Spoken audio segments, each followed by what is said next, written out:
1, 2, 3, 4 i fins a 6.000 màquines cinematogràfiques es concentren en aquest petit magatzem de Poblenou. Semblen aparells morts, però algú s'ha dedicat durant anys a retornar-los la vida. És en Josep Maria Queraltó, el màxim col·leccionista d'aparells cinematogràfics d'Europa. Des d'un zoòtrop a un cinematògraf dels germans Lumière i fins a la filmadora de Buñuel. La seva col·lecció és única amb més de 20.000 peces d'orígens i històries molt diferents, totes reunides gràcies a l'afició del Josep Maria.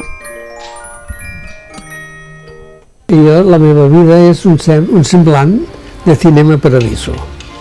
Aquell nen que està per allà i que mira i que toca i que tal i qual, que un trosset de pel·lícules com si fos una relíquia.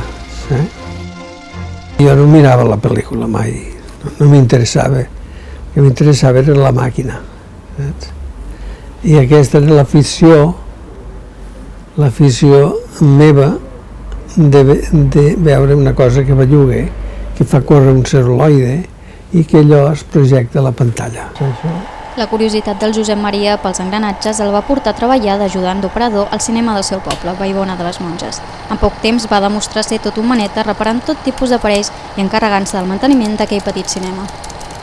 Dic, bueno, ja no es tancarà el cine perquè jo arreglo la màquina, diguéssim.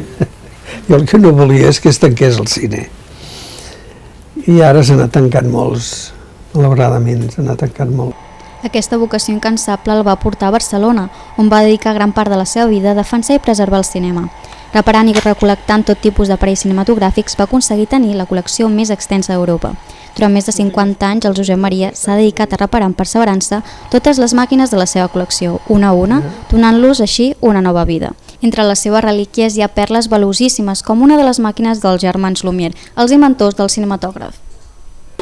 I llavors això funciona d'aquesta manera.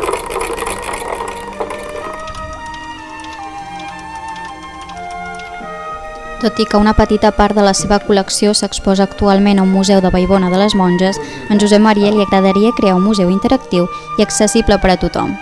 La idea és poder fer somiar els demés amb el cinema, tal i com ell ho porta fent des de petit.